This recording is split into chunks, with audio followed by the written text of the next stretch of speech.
Indian, now it's McCurdy's, right? So we have to have McComics because it's a McQuotient that we have to have. So our next comic happens to be Jim McGory. And let's have a nice round of applause for him.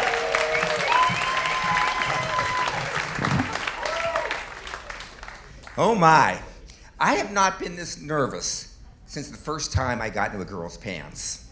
Yeah, they were on a clothesline at the time, but don't judge me, all right? You gotta start somewhere. So my wife and I just moved here from Southern California, and it's different, right? We're in a neighborhood it's not so great, but they give great street names to make it sound like it's amazing, like White Linen, White Lotus, White Trash. But we're integrating into the neighborhood. We're doing our best. We got invited to a going away party. They were all saying goodbye to their "fuck Joe Biden" flags. It was very touching. Yeah. And it's an older community. I'm not gonna lie. I'm no freshman, but it's an older community. One party we got invited to was a BYOT. Yeah, it was bring your own oxygen tank. Yeah. I haven't heard that much great Eisenhower banter in years.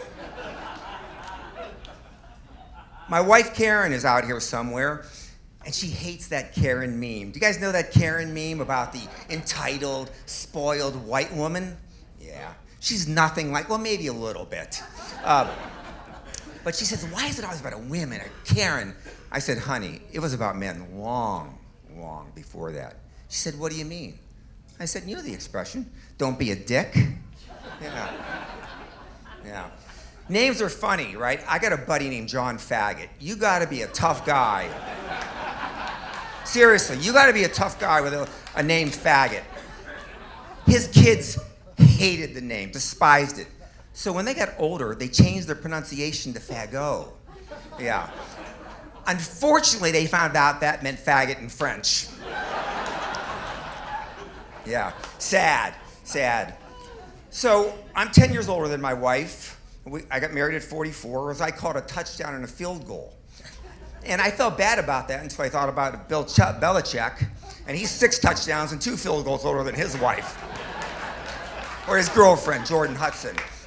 Yeah, you know, and God, that's disgusting, right? Who would want a hot smoking girl 48 years younger than you who doesn't know who the Beatles are? Yeah, that's disgusting. For me, it only felt weird with Karen when I thought, when I was in 12th grade, she was in 2nd grade. Yeah, but she had the body of a 3rd grader, so it wasn't so bad. And when I finally got on my knee and asked Karen to marry me, and I dropped down and I said, honey, let's grow old together. And she looked deeply in my eyes and said, you're a little late for that. Yeah. There's some things about Karen that are really interesting. Karen speaks Italian. She's from Alabama, but she speaks Italian really well. But she says it with a southern accent. She says things like, arrivederci, y'all. It's cute. And she's what I call the master of the obvious. I'll give you an example. We're in Happy Valley for a Penn State-Auburn game. And after the game, there's some kids in togas. And she goes, are you going to a toga party? I go, no, honey, that's the 2nd shift at Little Caesars Pizza. Oh, God. My friend Thomas is out here. Thomas is married to a ex-LPGA golfer, amazing instructor out at Saletta. Yeah, amazing. Thomas, how are you such a shitty golfer? You're married to an ex-pro. It's like being married to a woman who's a Kama Sutra expert and you're bad in bed. You're probably better off being a shitty golfer. Yeah. So I just had my 16th surgery on this one on my shoulder. And one more, I get a free one. It's really great. You know what's sad is I used to be hip and now I talk about my hips. I don't know where it went. But I have to share a secret with you. I like propofol. When they put you under, I like it. You know who else used to like it, though, was Michael Jackson. Yeah. He had the home recreational kit, though. But, hey, I'm not the first guy that's had a little Michael Jackson in me, right?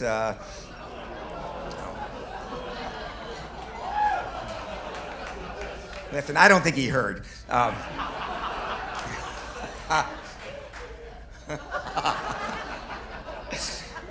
So I lived in LA for a long time, and it was tough dating in LA. Yeah, especially when you're married. Nah, it wasn't that tough. So I had a roommate, Kevin, who was a Mormon, but he was a drinking, gambling, smoking Mormon.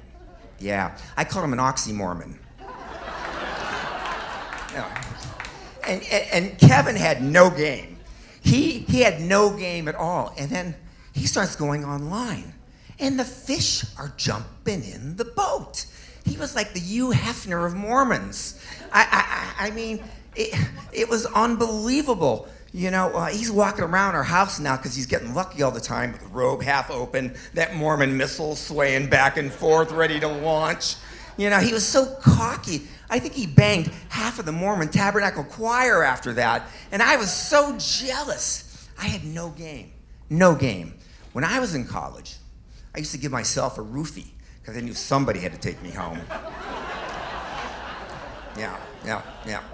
I dated a homeless girl once. It had its advantages. Yeah. Never had to go to her place for Thanksgiving dinner and eat those cranberries. Yeah. But I'm going to say I was one of the early adopters of the Me Too movement. Yeah. I was talking to a buddy in college, Danny, about this girl named Candy Kiss. I said, Candy Kiss? Danny goes, yeah, I did her. I go, yeah, me too. Oh. So, we just had some very courageous space travelers, right? You heard about this. We had Warren Sanchez, Jeff Bezos' wife, and Katy Perry, and Gayle King, Oprah's good friend, just go up on a historic 11-minute flight. I mean, it takes me longer to get to Publix, but you know what? Good for them. Now, Oprah was going to go on the flight, but she couldn't go that long without eating.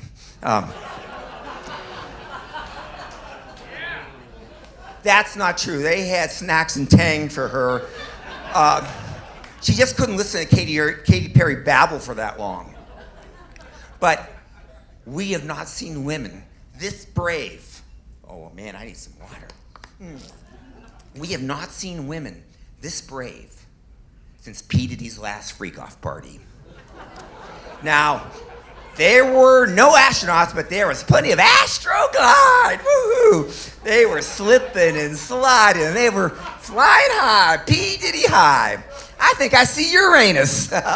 Good night. Thanks for playing along.